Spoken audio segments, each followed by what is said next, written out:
ذائقة الموت وإنما توفون أجوركم يوم القيامة فمن زحزح عن النار وأدخل الجنة فقد فاز وما الحياة الدنيا إلا متاع الغرور. صدق الله مولانا العظيم وصدق رسوله النبي الكريم ونحن على ذلك من الشاهدين والشاكرين والحمد لله رب العالمين. الحمد لله আল্লাহ সুবহানাহু ওয়া তাআলা শাহিদ দরবারে লাখো কোটি শুকর ও সুজুদ যে আল্লাহ সুবহানাহু ওয়া তাআলা তার মহান হুকুমে নামাজ জামাতে পড়ে বহুদিন পর আবার কোরআনের বাগানে কোরআনী আলোচনা সবাই কিছু সময় কুরবান দেওয়ার জন্য বসার তৌফিক দিয়েছেন। এই জন্য মনিবের দরবারে সবাই অন্তরস্থল থেকে কালিমাত শুকর আদায় করছি, সবাই করছি আলহামদুলিল্লাহ।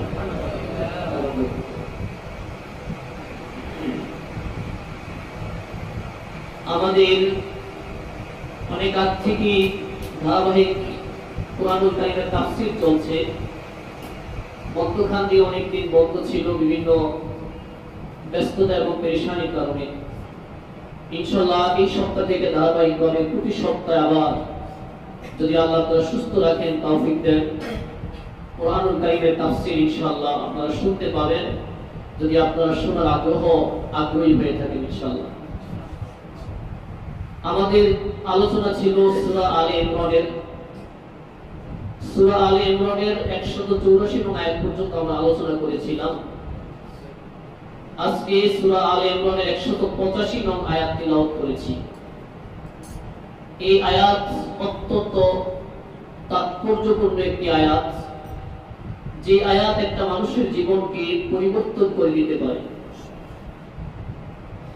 যে আয়াতের মধ্যে কিছু মেসেজ আল্লাহ দিয়েছেন এবং চরম সত্য কথা বলেছেন, যেই সত্য কথার উপরে আর কোনো সত্য কথা হতে পারে না। এবং পৃথিবীর মানুষ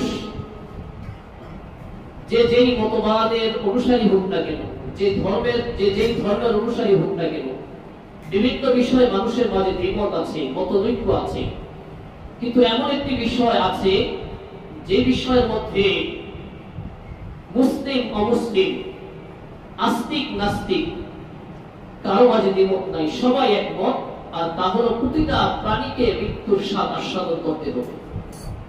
কি বলে ঠিক কিনা? যারা যে সকল প্রাণী দুনিয়াতে জন্মগ্রহণ করে এসেছে মানে তার মৃত্যু অবধারিত। অবশ্যই সে দুনিয়া থেকে একদিন চলে যেতে হবে। এই দুনিয়ায় কোনো নবী রাসূল থাকতে পারেনি, কোনো নেতা নেত্রী থাকতে পারেনি, ক্ষমতাবান বিজ্ঞানী দার্শনিক কেউই থাকতে পারেনি। আমি আপনিও থাকতে পারবো না। আমি আপনিও একদিন এই দুনিয়া থেকে চলে যেতে হবে।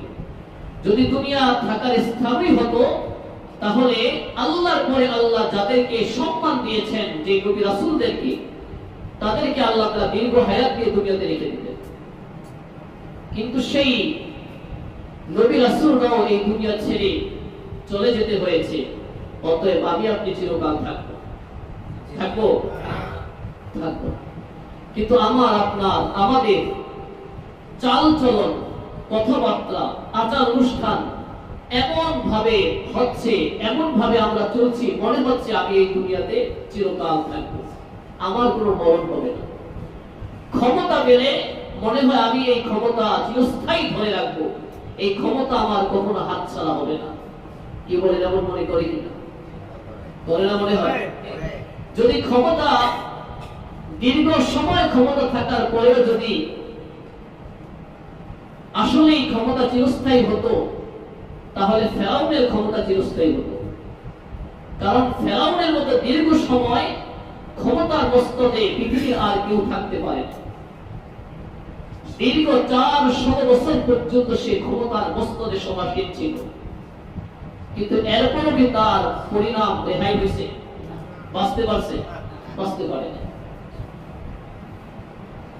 পৃথিবীর বড় বড় ক্ষমতাবান সারা পৃথিবী কাফায়া করছে, সারা পৃথিবী শাসন করছে। সাবধান, নমরুদ, হযরত সুলাইমান আলাইহিস সালাম, বাদশা জুলকারনাইন, সারা পৃথিবী তারা শাসন করেছেন, কিন্তু তারাও এই দুনিয়াতে থাকতে পারেন না। আমি আপনিও থাকতে পারবো না। এই কথাটা পৃথিবীর কোন মানুষের মাঝে এই বিষয়ে দ্বিমত নাই।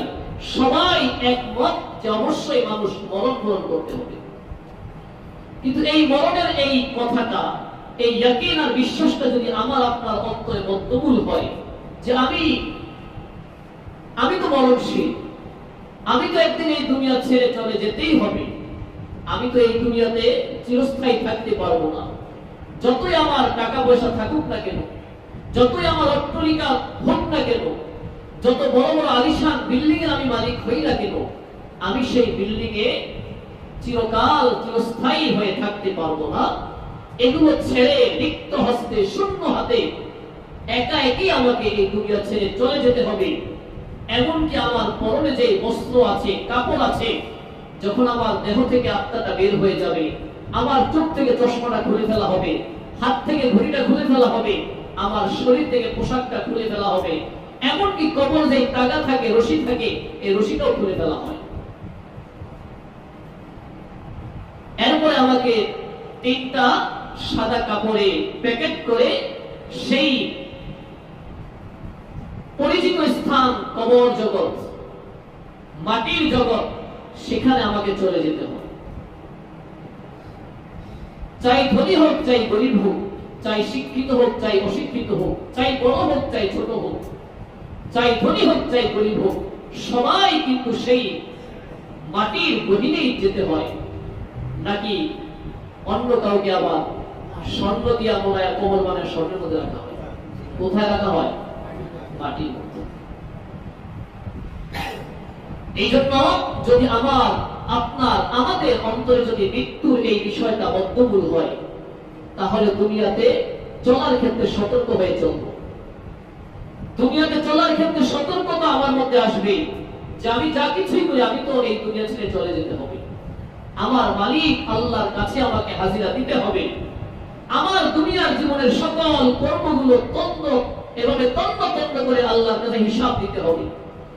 যদি এই বিষয়টা আমার মধ্যে বদ্ধমূল হয়ে যায়, আমার অন্তরে গেঁথে যায়, শয়নে স্বপনে সদা সর্বদা যদি আমি এই মরণের কথাটা স্মরণে রাখি, তাহলে আমার মাধ্যমে দুর্নীতি হবে না, আমার মাধ্যমে সুদ ঘুষের কারবার হবে না, আমার মাধ্যমে জিনা ব্যভিচার হবে না, আমার মাধ্যমে মাদক ব্যবসা হবে না, আমার মাধ্যমে অন্যায় অপরাধ হবে না, আমার মাধ্যমে জুলুম হবে না, আমার মাধ্যমে অন্য মানুষ এভাবে আমার দ্বারা আক্রান্ত হবে না, আমার মাধ্যমে অন্য মানুষ শোষিত হবে না, অন্য মানুষকে আমি শোষণ করব না, জুলুম করব না, কারণ আমার অন্তরে একটা ভয় আমার মনে। এই জন্য রাসূল কারীম সাল্লাল্লাহু আলাইহি ওয়াসাল্লাম বলেন, আকসিরু যিকরা হাযিমিল লাযাতিল মাউত, তোমরা বেশি বেশি মৃত্যুকে স্মরণ করো। কেননা মৃত্যু মানুষের সকল স্বপ্ন, সকল আশা, সকল আকাঙ্ক্ষা ধূলিসাৎ করে দেয়। মানুষ বড় বড় স্বপ্ন দেখে, কিন্তু মৃত্যু নামক এই যখন জোয়ার চলে আসে, মৃত্যু নামক এই সাইক্লোন যখন চলে আসে, তখন তার সকল স্বপ্ন, সকল আশা আকাঙ্ক্ষা সবকিছু ভেঙে চুরমার করে দেয়। মৃত্যুর কাছে সবকিছু অসহায়। এই জন্য আল্লাহ তাআলা এই আয়াতে বলছেন, কুল্লু নাফসিন যায়িকাতুল মাউত, প্রতিটা প্রাণীকে মৃত্যুর স্বাদ আস্বাদন করতে হবে। এমন কোন প্রাণী নাই যে মরণ করবে না, মরণের কবল থেকে বেঁচে যাবে, চিরস্থায়ী দুনিয়ার জমিনে বসবাস করবে, এমন কোন প্রাণী নাই। আল্লাহ বলেন প্রতিটা প্রাণীকে মৃত্যুর স্বাদ আস্বাদন করতে হবে। আর যার মধ্যে মৃত্যুর ভয় আছে, পরকালের ভয় আছে, আল্লাহর ভয় আছে, জান্নাত জাহান্নামের ভয় আছে, পরকালে আল্লাহর দরবারে দণ্ডায়মানের ভয় আছে, আল্লাহর কাছে নিজের জীবনের হিসাব দেওয়ার ভয় যার অন্তরে আছে, সে দুনিয়াতে যখন কোনো অন্যায় করবে তখন তার অন্তরে অন্যায় করার সাথে সাথে এমন ভয় জাগ্রত হবে, মনে করবে সে একটা বিশাল পাহাড়ের পিছনে বসে আছে। আল্লাহ পয়গম্বর বলেন, ইন্নাল মুমিনা ইয়ারা যুনুবাহু কাআন্নাহু কাঈদুন তাহতা জাবাল ইয়াখাফু আন ইয়াকা আলাইহি। মুমিন বান্দা যখন কোনো অন্যায় করে, মুমিন বান্দার মাধ্যমে যখন কোনো অন্যায় হয়ে যায়, গুনাহ হয়ে যায়, পাপ হয়ে যায়, তখন সে এতটাই ভয়ে ভীত সন্ত্রস্ত হয়ে থাকে, মনে হয় যে সে একটা বিশাল পাহাড়ের ভিতরে বসে আছে, যে কোনো মুহূর্তে পাহাড়টা ভেঙে তার মাথার উপরে পড়ে তাকে শেষ করে দিবে। আর যে পাপাচারী মরণের কথা স্মরণ করে না, জাহান্নামের ভয় যার অন্তরে নাই, পরকালের ভয় যার অন্তরে নাই, কবরের ভয় যার অন্তরে নাই, বিশ্ব মালিক আল্লাহর কাছে তার জীবনের হিসাব দিতে হবে এই চিন্তা যার অন্তরে নাই, সে কেমন অন্যায়কে ভয় করে। আল্লাহর পয়গম্বর বলেন, ইন্নাল ফাজিরা ইয়ারা যুনুবাহু কাযুবাবিন মাররা আলা আনফিহি ফাকালা হাকাযা আই বিয়াদি ফাযাব্বাহু আনহু। আল্লাহর পয়গম্বর বলেন, যার অন্তরে মরণের ভয় নাই, যে পাপাচার, পাপী, নাফরমান, ওই নাফরমান যখন কোনো নাফরমানি করে, ওই পাপী যখন কোনো পাপের কাজ করে, ওই গুনাহগার যখন কোনো গুনাহের কাজ করে, ওই অপরাধী যখন কোনো অপরাধ করে, অন্যায় করে ফেলে, অন্যায় করার পর সে মনে করে এটা কি অপরাধ, অন্যায় এই অপরাধকে সে একটা মাছির মতো মনে করে। মাছি যেমন নাগের ডগা দিয়ে নাগের ডগা এসে বসে আবার উড়ে চলে যায়, গুনাহকেও সে এতটা তুচ্ছ তাচ্ছিল্য মনে করে, ছোট মনে করে, গুনাহকে তেমন কিছু মনে করে না, অন্যায়কে তেমন কিছু মনে করে না, যার কারণে সে ছোট থেকে করতে করতে বড় অন্যায় করে ফেলে, এরপর তার মধ্যে অনুশোচনা জাগ্রত হয় না। মানুষ হত্যা করে ফেলে, পাথর দিয়ে মানুষকে, জীবন্ত মানুষকে পাথর মেরে হত্যা করে, যারা এভাবে জীবন্ত মানুষকে পাথর দিয়ে হত্যা করে, পাথরের আঘাতে হত্যা করে, বলেন তার অন্তরে কোরআন আর পরকালের ভয় আছে? আরো জোরে বলেন, আছে? মরণের ভয় আছে? ভয় না থাকার কারণে, তাকওয়া না থাকার কারণে, ঈমান না থাকার কারণে সেই মহা অপরাধগুলোর পরেটাকে তেমন কোনো কিছু মনে করে না, হাসতে হাসতে খেলতে খেলতে একজন মানুষকে হত্যা করে ফেলে। মানুষের জানের নিরাপত্তা নাই, যার কাছে মালের নিরাপত্তা নাই, ইজ্জত আবরুর নিরাপত্তা নাই। আল্লাহর নবী বলেন, যে ফাজিল হবে, ফুজ্জার হবে, নাফরমান হবে, যার মধ্যে মরণের ভয় থাকবে না, আল্লাহর ভয় থাকবে না, সেভাবে অনায়াসে অন্যায় অপরাধ করবে এবং এগুলো করার পর তার মধ্যে কোনো অনুশোচনা জাগ্রত হবে না। এজন্য আল্লাহ তাআলা বলেন, কুল্লু নাফসিন যায়িকাতুল মাউত, প্রতিটা প্রাণীকে মৃত্যুর স্বাদ আস্বাদন করতে হবে। আইনামা তাকুনু ইউদরিকুমুল মাউত ওয়ালাউ কুনতুম ফি বুরুজিন মুশাইয়াদা।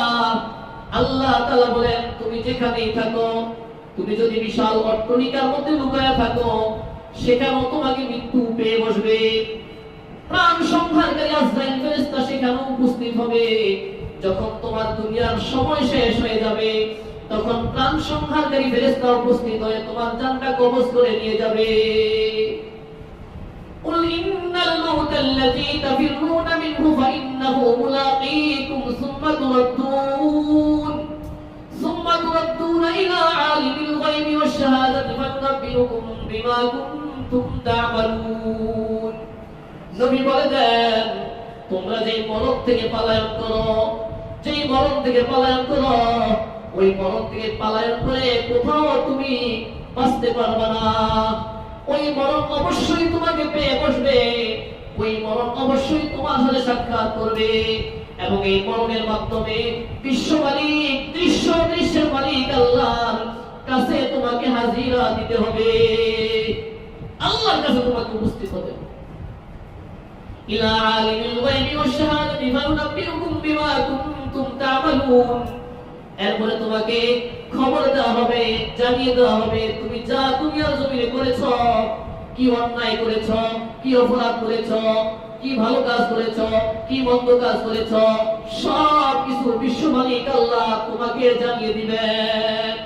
فأما من ثقلت موازينه فهو في عيشة راضية وأما من خفت موازينه فأمه هاوية وما أدراك ما هي نار حامية।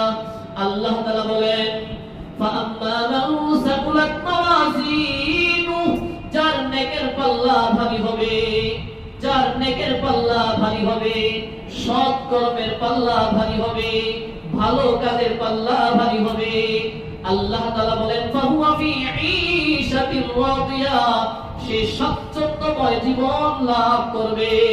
সুবহানাল্লাহ। ওয়া আম্মা মান খাফফাত মাওয়াজিনুহু ফাউম্মুহু হাওিয়া, আর যার নেকের ওজন হালকা হবে, যার নেকের ওজন হালকা হবে, ভালো কাজের ওজন হালকা হবে, এভাবে পাপের ওজন ভারী হবে, আল্লাহ তাআলা বলেন তার ঠিকানা হবে হাবিয়া নামক জাহান্নাম। ওয়ামা আদরাকা মা হিয়া, আল্লাহ বলেন নবী আপনি কি জানেন হাবিয়া কি? নারুন হামিয়া, হাবিয়া মানে যে প্রজ্বলিত অগ্নি, যে প্রজ্বলিত অগ্নিকে ওই নাফরমান যার নেকের ওজন হালকা হবে, বদের ওজন ভারী হবে, তাকে সেই জাহান্নামের মধ্যে নিক্ষেপ করা হবে।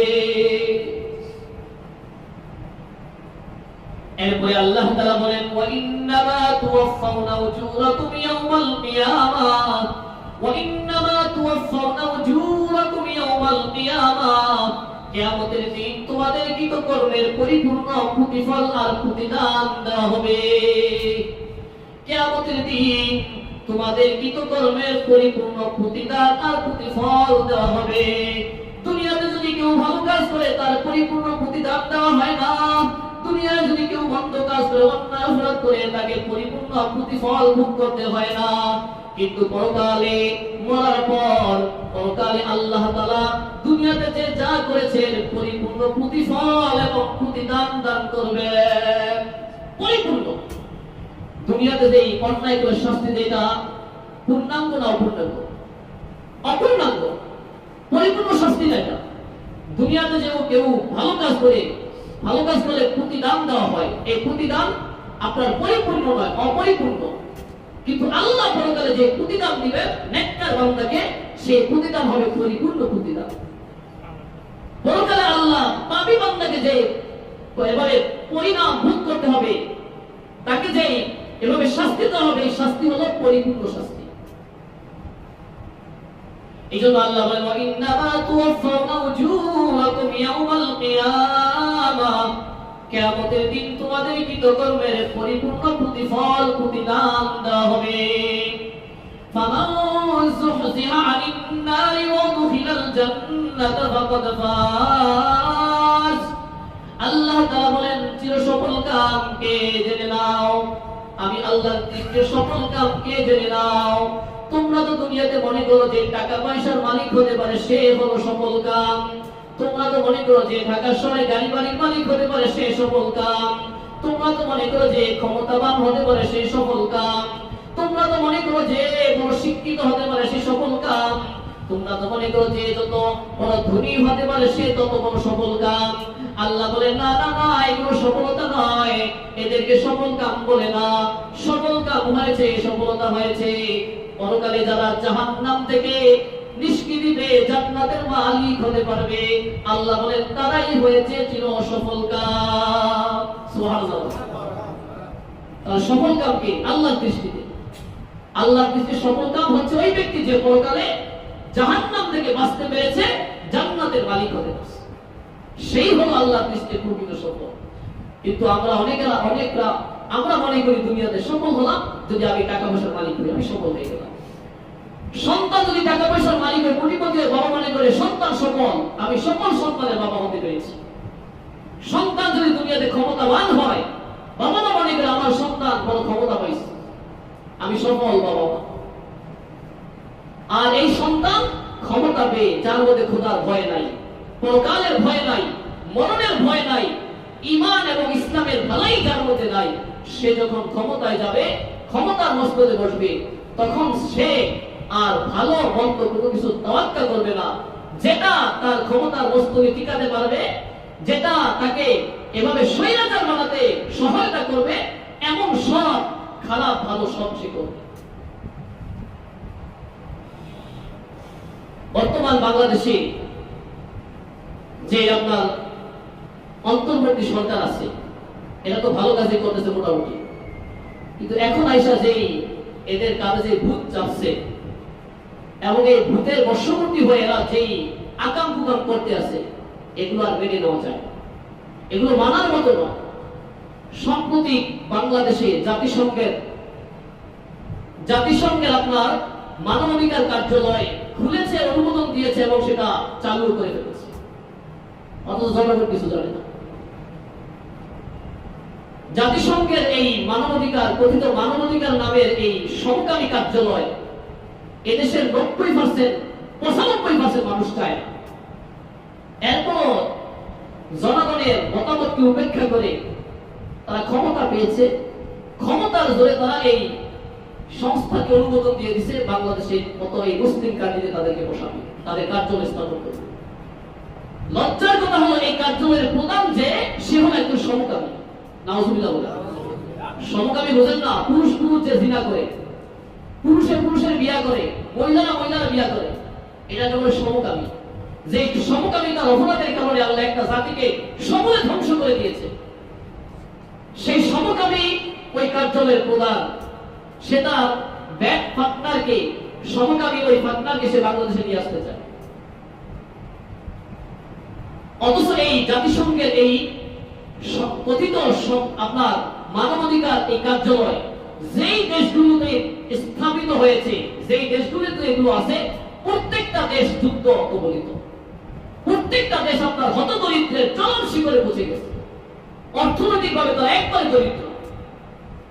যতগুলো দেশে এই কার্যালয় আছে, কিন্তু আমার দেশকে যুদ্ধ কবলিত, আমার দেশে তাদের এই কার্যালয় কেন? অথচ যেখানে তাদের কার্যালয় করা দরকার ছিল, তারা এই জাতিসংঘের এই মানবাধিকার কার্যালয়ে তারা কি করতে পেরেছে? কিছু করতে পারে না।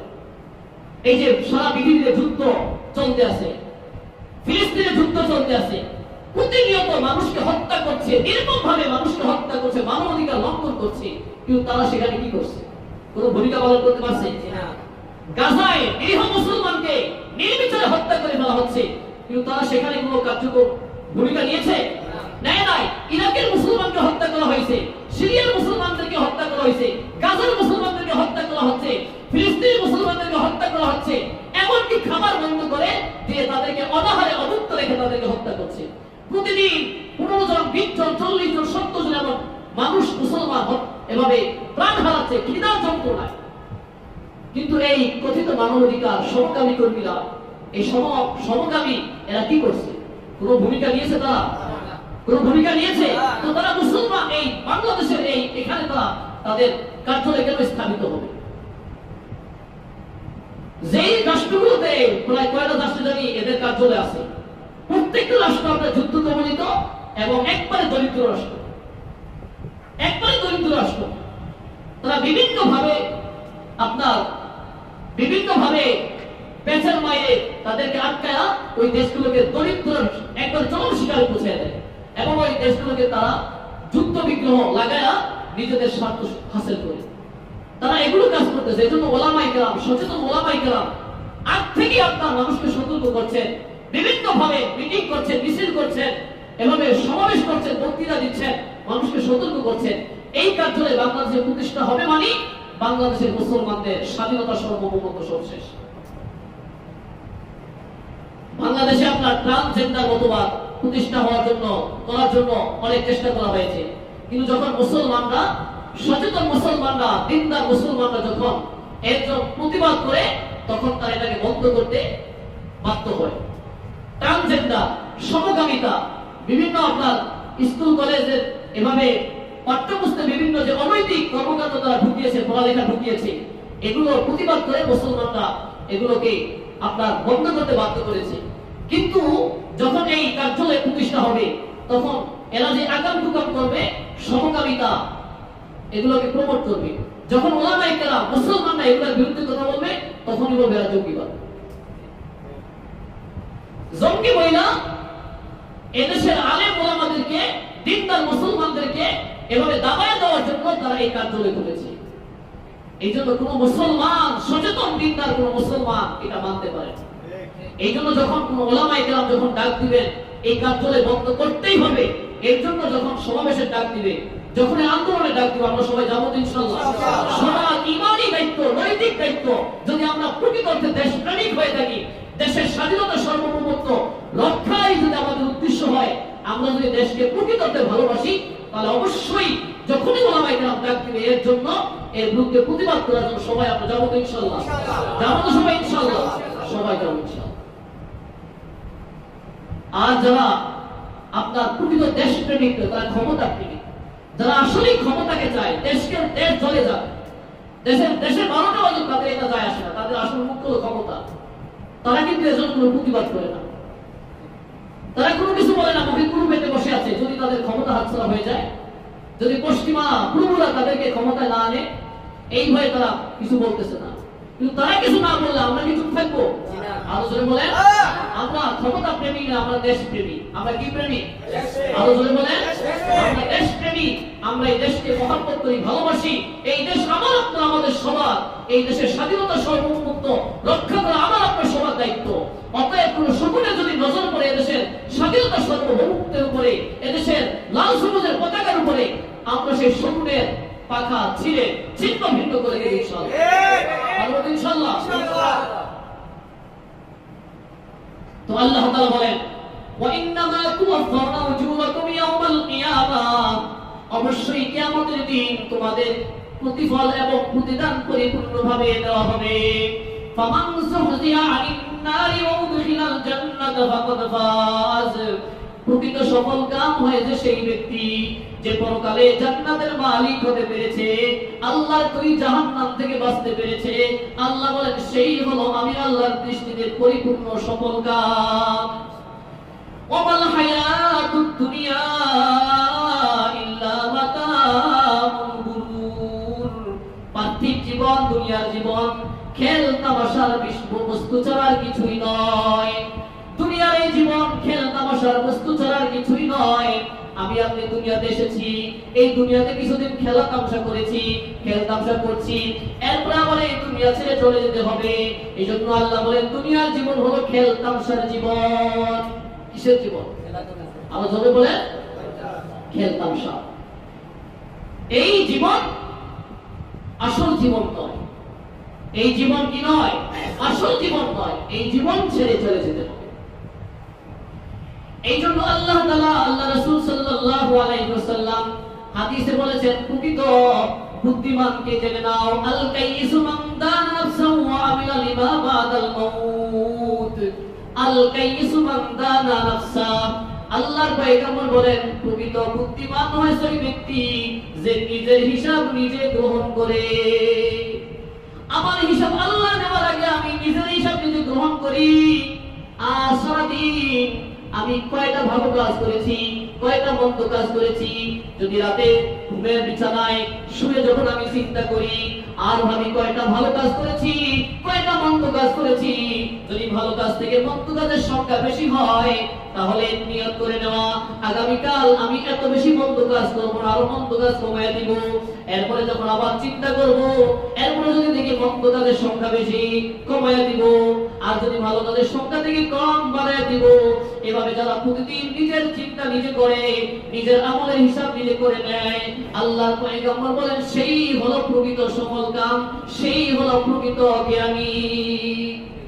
আল কাইয়িসু মান দানা নাফসাহু, আল্লাহর পয়গম্বর বলেন, প্রকৃত জ্ঞানী হলো ওই ব্যক্তি যে নিজের হিসাব নিজে গ্রহণ করে, ওয়া আমিলা লিমা বাদাল মাউত, এবং পরবর্তী জীবনের জন্য আমল করে, প্রস্তুতি গ্রহণ করে। মরার পরের জিন্দগির জন্য কাজ করে পরকাল জীবন কিভাবে সুন্দর হয় তার জন্য এভাবে ফিকির করে, চিন্তা করে, কাজ করে, আমল করে, আল্লাহর পয়গম্বর বলেন সেই হলো প্রকৃত অর্থে জ্ঞানী লোক।